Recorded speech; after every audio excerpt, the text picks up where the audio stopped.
국민의힘 2024년 9월 19일 논평 시작하겠습니다. 먼저 9.19 남북 군사합의 6주년 관련 논평입니다. 9.19 남북 군사합의 이후 6년, 평화는 마을잔치나 합의문으로 지키는 것이 아닙니다. 6년 전 오늘 문재인 정부는 이른바 9.19 남북 군사합의에 서명했습니다. 당시 문재인 청와대는 사실상 남북 간에 불가침 합의를 한 것으로 평가한다며 자화자찬을 했습니다. 그 후 6년, 현실은 문재인 정부의 장밋빛 환상과는 정반대였습니다. 일체의 적대 행위를 전면 중지한다고 했지만 북한은 9.19 군사합의 후 5년간 무려 3,600여 차례나 위반과 도발을 반복했습니다. 그런데도 문재인 정부는 9.19 군사합의를 지켜야 한다며 우리 군의 정찰 자산을 스스로 묶어놓기 바빴습니다. 9.19 군사합의가 우리 안보를 위협하는 족쇄로 작용했습니다. 급기야 작년 11월 북한은 적반하장식으로 9.19 군사합의 전면 파기 선언을 하더니 최근에는 고농축 우라늄 제조 시설을 공개하고 거듭된 미사일 발사와 오물풍선 띄우기로 복합 도발을 감행하고 있습니다. 역사를 조금만 알아도 예상할 수 있었던 결과였습니다. 1938년 9월 체인벌린 영국 총리는 독일은 더 이상 영토를 요구하지 않는다는 히틀러의 친필 서명이 담긴 서약서를 흔들면서 이것이 우리 시대를 위한 평화다라고 했습니다. 히틀러의 서약서가 휴지 조각이 되기까지는 불과 반년밖에 걸리지 않았습니다.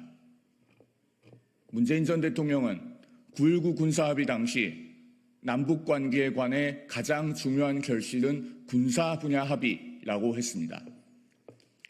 그 말에 책임을 져야 할 문재인 전 대통령은 작금의 안보 현실에 대해 일말의 반성이나 단 한마디의 사과도 하고 있지 않습니다. 역사적 교훈을 잊지 않아야 실패를 반복하지 않을 수 있습니다. 평화는 허황된 말잔치나 유명무실한 합의문으로 지키는 것이 아닙니다. 압도적 대응 능력과 확고한 대비 태세만이 국민의 생명과 재산을 지킬 수 있습니다. 2024년 9월 19일 국민의힘 대변인 송영훈. 다음은 민주당 김민석 최고위원의 계엄령 주장에 대한 논평입니다. 책임 있는 야당이라면 서울의 봄이 아닌 민생의 봄을 앞당겨야 합니다. 올해 유난히 더운 추석을 보내야 했던 우리 국민들은 정치권을 향해 민생과 경제를 살리라는 주문을 하셨습니다. 그러나 거대 야당은 민생 회복을 논의하기에도 부족한 마당에 정쟁과 음모론 공방으로 귀한 시간을 소진하고 있습니다. 그 중심에 서 있는 김민석 최고위원은 어제 추석 민심을 빙자하며 계엄령 음모론 확대에 열을 올렸습니다. 오직 카더라식 망상에 사로잡혀 거짓 선동과 여론 호도에 당력을 낭비하고 있는 제1야당의 수준을 그대로 드러냈습니다. 심리적 정권 교체가 시작되면서 두려움과 권력 의지에 휩싸인 극단 세력을 경계해야 한다라는 궤변도 늘어놓았습니다. 또한 민주당 내에 서울의 봄팀이라는 계엄령 대응팀이 준비되고 있으며 곧 진전된 입장을 밝힐 것이라고도 했습니다. 민주당이 광우병, 천안함, 세월호, 사드, 후쿠시마 괴담에 이어서 계엄령 음모론에 불을 지펴대는 의도는 너무나 뻔합니다.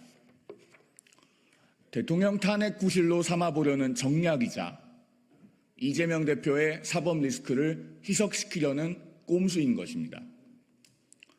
민주당은 이제라도 유언비어 선동 망상에서 깨어나 여당과 머리를 맞대고 민생 회복을 위해 노력하기 바랍니다. 민주당이 외쳐야 할 것은 서울의 봄이 아니라 민생의 봄입니다.